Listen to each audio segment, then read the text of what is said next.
Sejam muito bem-vindos à nossa aula número 13 de Educação Física. Eu sou o Andrei e vamos falar hoje sobre sedentarismo e qualidade de vida. É importante lembrar que a forma de presença no Google Classroom mudou.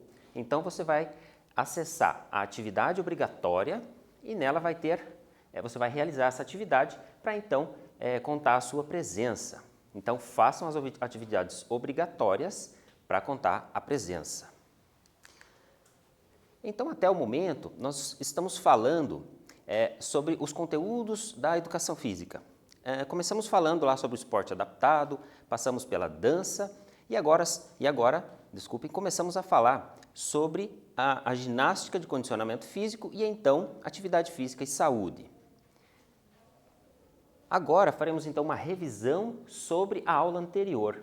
Nessa aula, nós fizemos uma introdução a essa ginástica de condicionamento físico.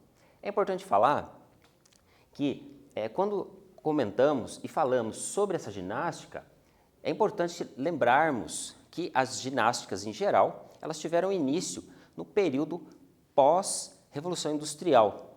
Então, esse período foi marcado pelo surgimento das fábricas, surgimento das máquinas, invenção das máquinas, e a ginástica, ela aparece nesse contexto. Então, a ginástica, nesse momento histórico, ela vai ter um caráter de preparação para o trabalho, assim como recuperação.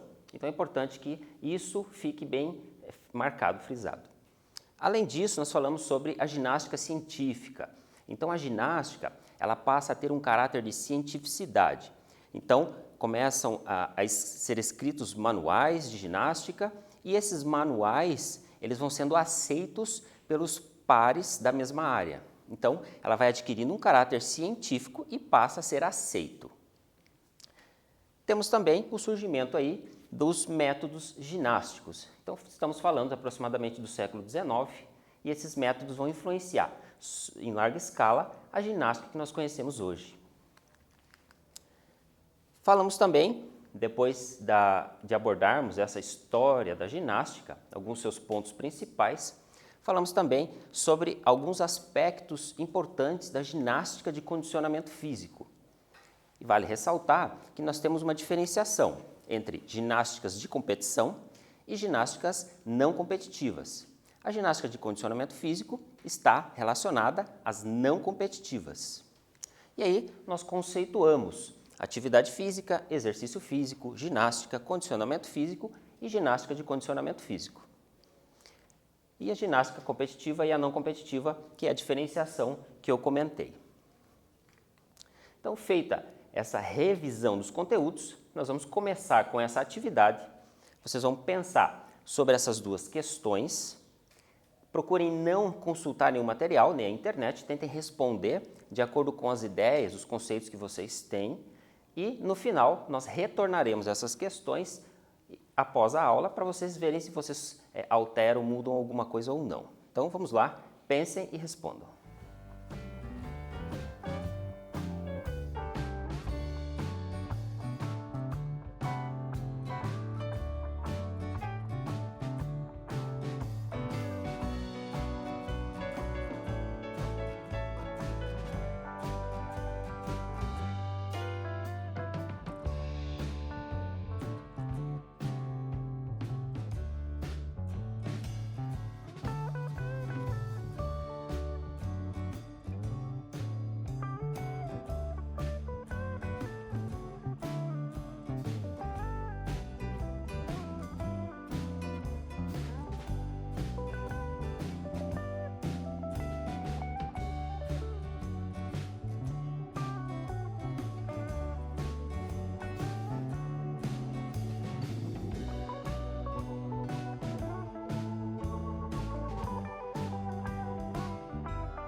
Retornamos. Então, vocês pensaram um pouco e responderam. No final da aula, a gente retoma essa questão.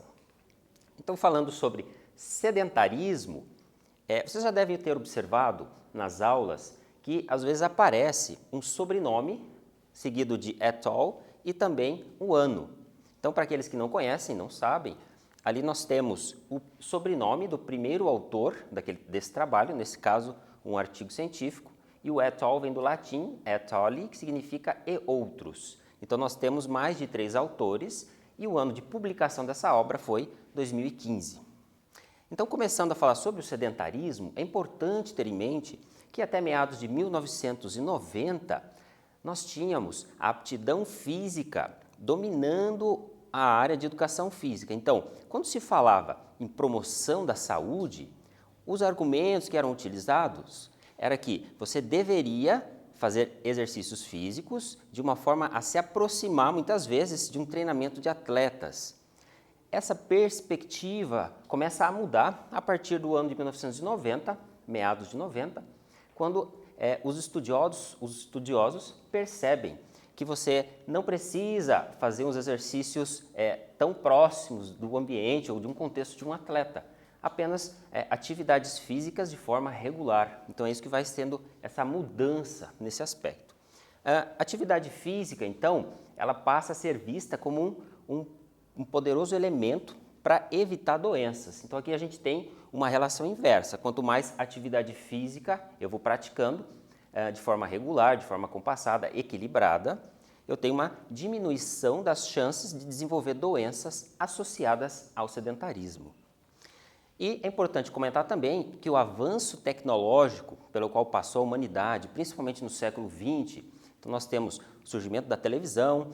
Depois essa televisão vem para o Brasil na década de 50, 70, o TV a cores. Então, a televisão, o desenvolvimento das outras telas, celular, tablet, computadores, então todo esse desenvolvimento tecnológico vai contribuir para o desenvolvimento do sedentarismo na sociedade. Nós vamos ver à frente qual é o conceito desse sedentarismo.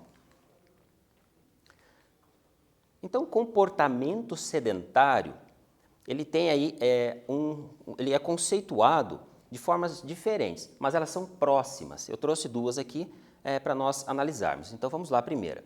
Condição de não atingir as diretrizes de saúde pública para os níveis recomendados de atividade física de intensidade moderada a vigorosa. Então, Halal et al. 2012, eles apontaram que é importante que você faça atividade física de forma regular, porém, a intensidade dessa atividade física deve ser de moderada a vigorosa.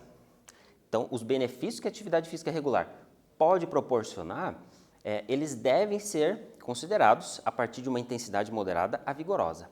Nós falaremos um pouco mais sobre intensidade de exercício físico nas próximas aulas. Além disso, pode ser um comportamento de vigília, ou seja, eu não estou dormindo, enquanto estiver sentado, reclinado ou deitado. Kaczmarzyk 2019. Então vamos analisar aqui o nosso primeiro quiz. Me acompanhe. Em relação ao sedentarismo, assinale a alternativa correta. Letra A. O sedentarismo está associado a doenças fora do ambiente de trabalho. Letra B. Dormir é considerado um comportamento sedentário. Letra C. Estar acordado na posição sentado, reclinado ou deitado é um comportamento sedentário. Ou letra D, o sedentarismo depende do uso de celulares, TV, tablets, notebooks e computadores. Pensem e respondam.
Vamos lá conferir a sua resposta.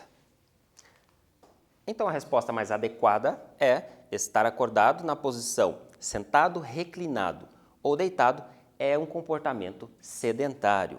As outras alternativas não são adequadas para essa questão. Aqui nós temos o resultado de um trabalho muito importante na área científica relacionado à educação física, que foi publicado em 2019. Então, observe bem esse gráfico. Aqui no eixo X, nós temos a atividade física com intensidade de moderada a vigorosa, e a referência temporal é minutos por dia. E no eixo Y, nós temos o tempo sentado, e a referência são horas por dia.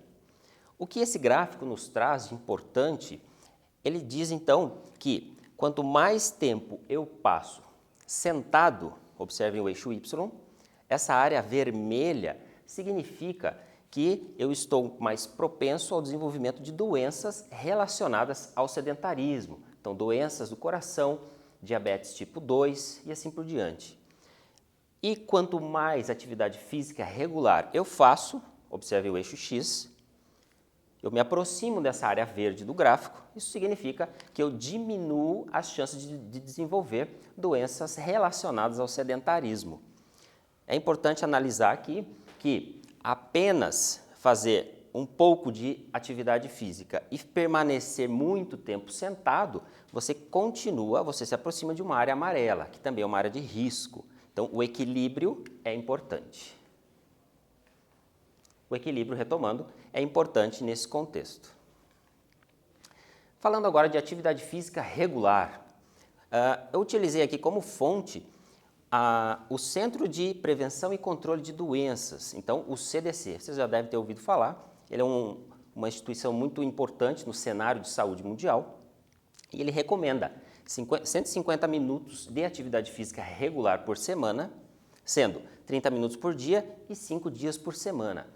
As orientações recentes falavam em 2 vezes por semana, 3 vezes por semana.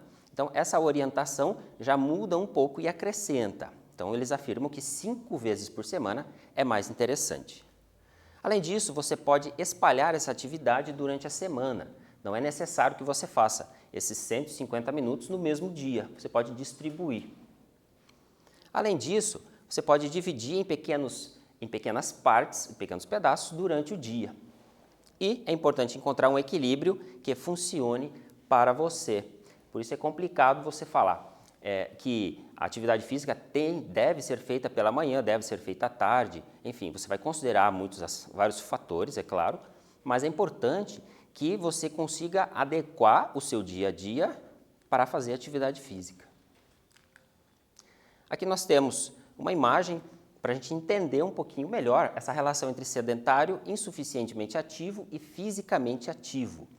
Então, observem as características aqui na segunda linha. O sedentário ele tem um tempo sentado categorizado em discricionário, de acordo com esses autores, que é tempo sentado em atividades de lazer, uso de TV, computador, e não discricionário, tempo sentado em atividades do trabalho e escolar. Então, aqui eles separam entre o lazer e o trabalho, ou seja, o tempo que eu não estou trabalhando ou estudando e o tempo estudando ou trabalhando. Desculpem, voltei um pouquinho os slides, vamos retomar. E aqui na segunda coluna, nós temos o insuficientemente ativo, não cumprimento de diretrizes de saúde pública para os níveis recomendados de atividade física. E na terceira coluna, o fisicamente ativo, segue as recomendações de intensidade e frequência de prática de atividades físicas, tanto no lazer, nas atividades domésticas, do trabalho ou no meio de transporte. Então, o que é importante ficar dessa imagem, desse trabalho que foi publicado em 2015, é que, para que eu seja classificado como fisicamente ativo, eu tenho que me adequar a essas diretrizes de atividade física e saúde, como foram apontadas anteriormente. Então, pelo menos, no mínimo, 150 minutos de atividade física por semana, distribuídas aí em 5 vezes por semana. Então, isso é importante vocês terem em mente. E aqui nós temos os resultados na última linha. Longos períodos desse comportamento, no caso do sedentário, sentado, deitado, estão relacionados a danos à saúde. Insuficientemente ativo, falta de prática de atividade física regular está relacionado com efeitos deletérios sobre a saúde. E no último caso, você aumenta as chances de ter os benefícios proporcionados pela atividade física. Nosso segundo quiz. De acordo com a revisão de Meneguzzi et al. 2015, os indivíduos podem ser classificados em sedentário, insuficientemente ativo e fisicamente ativo. Assinale a alternativa correta. Letra A. O sedentário, fica pouco tempo sentado e alcança 150 minutos de atividade física semanais. Letra B. A pessoa fisicamente ativa pratica menos do que é indicado pelas diretrizes de saúde. Ou letra C. Todos podemos estar nessas categorias durante a vida, dependendo do nosso comportamento.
Retomando, vamos conferir.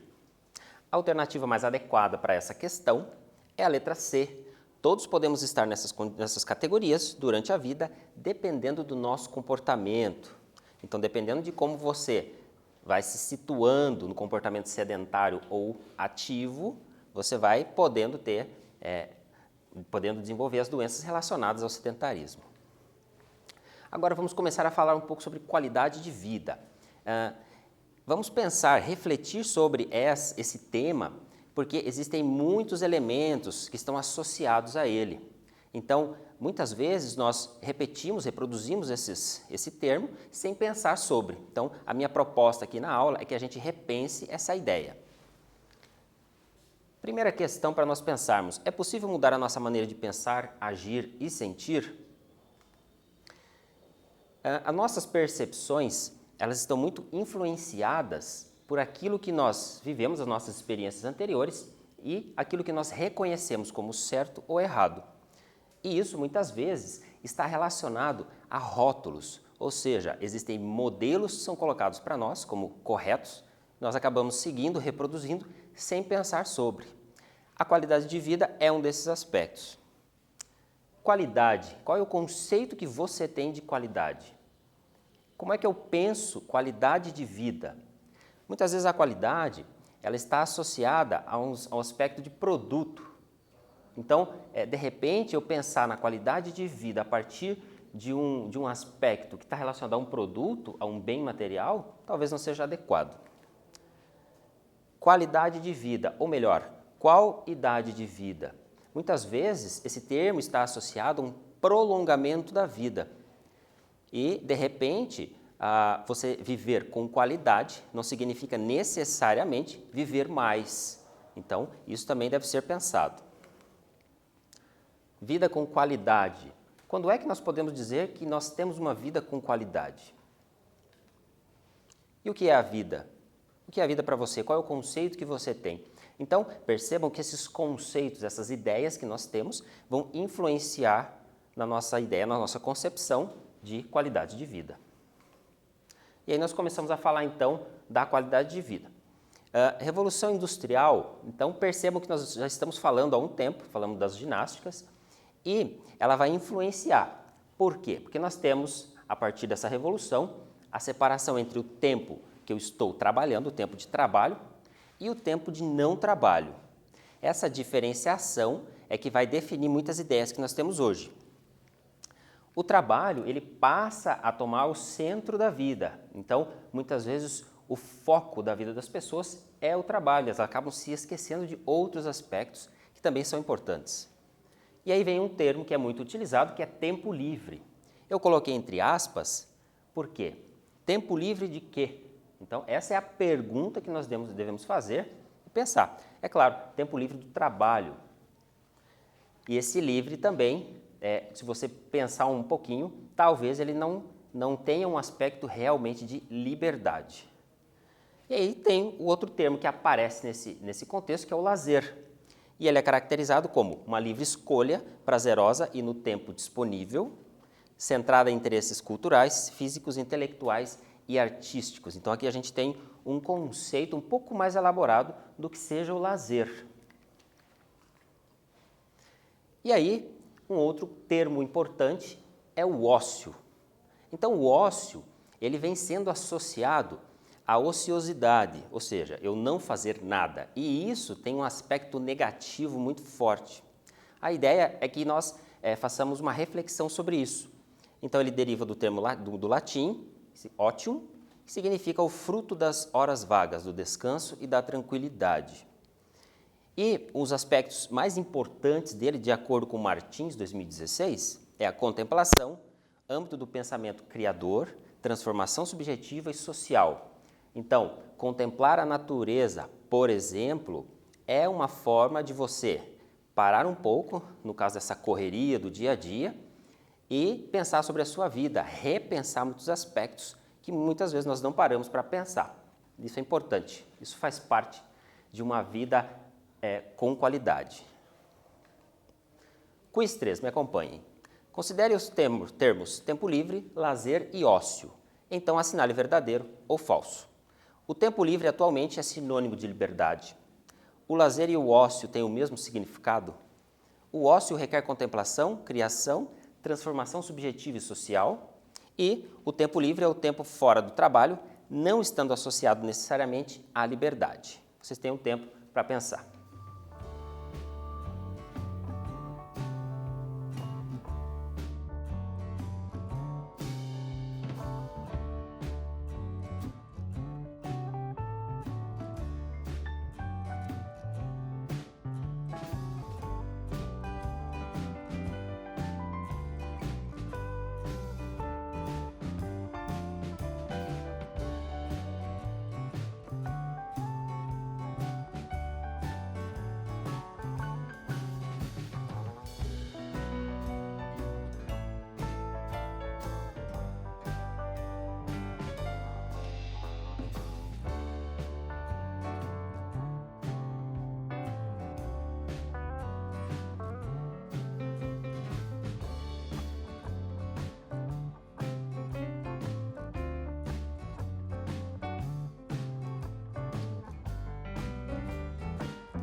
Vamos conferir. A primeira alternativa está errada. O tempo livre atualmente é sinônimo de liberdade. Como eu comentei anteriormente, nós devemos refletir, pois esse livre talvez não tenha associação com o conceito de liberdade. O lazer e o ócio têm o mesmo significado. Na verdade, não. Nós diferenciamos no slide anterior. O ócio requer contemplação, criação, transformação subjetiva e social. É verdadeira e a última também. Um autor muito importante que aparece no cenário mundial, o autor italiano, é Domenico De Masi. Então, em sua obra O Ócio Criativo, ele vai abordar o ócio, porque até então ele vinha sendo associado, como eu disse anteriormente, a um aspecto negativo. E aí ele vem falar sobre a diferenciação da educação escolar e não escolar. E mais que isso, ele vem dizer que o foco da educação, principalmente a educação escolar, tem sido muito no trabalho, na profissão e na produtividade. A proposta dele é para nós repensarmos esse foco somente no trabalho. Nós podemos sim pensar no desenvolvimento das pessoas para uma profissão, mas é importante também pensarmos no ócio, porque esses dois aspectos, o trabalho e o ócio, o lazer, e assim por diante, é que vão determinar uma vida em equilíbrio do indivíduo adulto. E aí algumas questões, uma questão para nós pensarmos também. A vida se resume ao cúmulo de capital e bens? Essa questão faz sentido nesse contexto. E como esse autor vem apontar, não faz, para ele, seria inútil nós passarmos uma vida apenas acumulando bens sem admirar, contemplar a natureza, por exemplo, e dar sentido ao que nós já temos. Então, muitas vezes nós temos vários livros na prateleira ou outros bens, não conhecemos muito bem aquilo que temos e estamos querendo comprar, adquirir outras coisas. Então, segundo ele, é importante nós também aprofundarmos nosso conhecimento sobre aquilo que nós já temos. Falando ainda de qualidade de vida, nós devemos superar essa visão de mundo industrializado que nós temos. Segundo os autores, o trabalho para nós é colocado como um dever, nós devemos focar e muitas vezes até transformar esse trabalho num Deus, e o ócio é visto como algo negativo. Então, o que deve haver é um equilíbrio. Formação humana para o trabalho e para o tempo livre. E aí, nós temos devemos ter esse foco. As pessoas devem pensar, aprender a pensar não somente no trabalho, mas também no seu tempo disponível, ou seja, o tempo de não trabalho. Aqui nós temos Pereira, Teixeira e Santos, 2012. Dependendo da área de interesse, o conceito, muitas vezes, é adotado como sinônimo de saúde. Então, qualidade de vida é adotado muitas vezes como sinônimo de saúde. Na verdade, tem algumas diferenciações. Felicidade, satisfação pessoal, condição de vida, estilo de vida, dentre outros. Aqui nós temos dois GIFs para nós pensarmos um pouco. Muitas vezes, o foco fica em um lazer, mas um lazer de consumo. E nós somos direcionados pela mídia, muitas vezes, para alguns tipos de consumo. A praia é uma delas. Então, se eu concentro vários mercados, vários vendedores num ambiente só e eu levo todo mundo para lá, talvez seja mais interessante, eu consigo vender mais. Talvez existam outros aspectos na vida, outros ambientes que também sejam interessantes, além de praia, por exemplo. A qualidade de vida, ainda de acordo com esses autores, ela vai depender muito da percepção individual. O bem-estar físico, funcional, emocional e mental, tanto no tempo de trabalho quanto no tempo de não trabalho. Então, aqui nós temos um conceito um pouco mais elaborado em função do que nós já estamos falando. Acesso à educação, ao trabalho, à família, a manifestações culturais, às artes, ao lazer, ao ócio e etc. Então, quando estamos falando de qualidade de vida, ou seja, viver com qualidade, talvez esses aspectos devam ser considerados. E a qualidade de vida, ela vai equivaler, então, de acordo com essa ideia, uma qualidade em geral. Então, eu não tenho apenas qualidade no aspecto físico ou financeiro, uma qualidade em geral, um equilíbrio. Aqui nós temos imagens e um GIF para a gente pensar um pouco sobre aquilo que faz sentido na vida e como é que nós podemos viver com qualidade, de acordo com o que nós temos, de acordo com as nossas possibilidades. Apreciar as artes, como a música, artes plásticas, dançar, então talvez esse envolvimento com as artes seja uma saída para nós pensarmos e vivermos com qualidade também. Quiz 4. Qual das alternativas identifica adequadamente a qualidade de vida? Letra A. Bem-estar geral no tempo de trabalho e de não trabalho, acesso à saúde, à educação, ao ócio, atividade física, artes e manifestações culturais. Ou letra B. Completo bem-estar físico, mental e social, sem relação com o trabalho. Letra C. Vida longa. Letra D. Acesso ao consumo de bens materiais.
Vamos conferir então.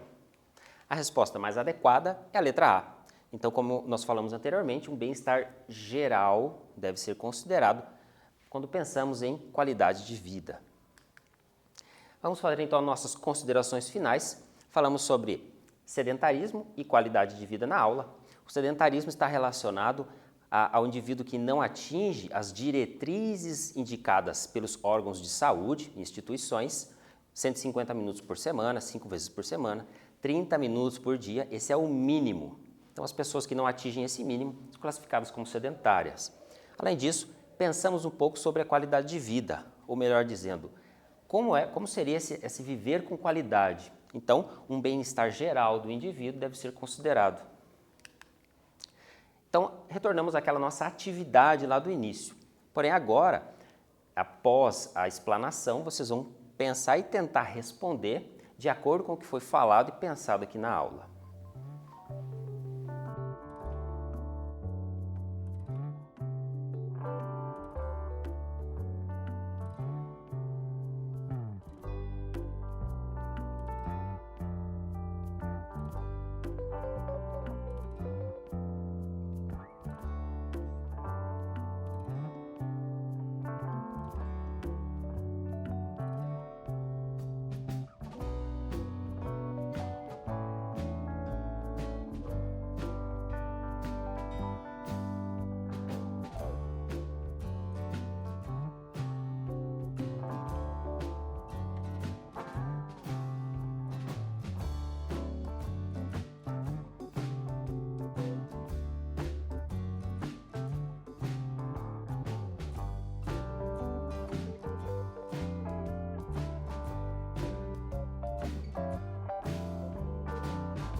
E aí, pensaram? Conseguiram responder? Então, a ideia é que vocês, a partir das nossas reflexões, vocês conseguissem responder essas questões. Aqui estão as referências utilizadas na aula. É importante que aqueles que tiverem interesse acessem esses trabalhos que foram consultados, estudem e se dediquem. Nos vemos na próxima aula. Obrigado pela sua atenção. Tchau, tchau.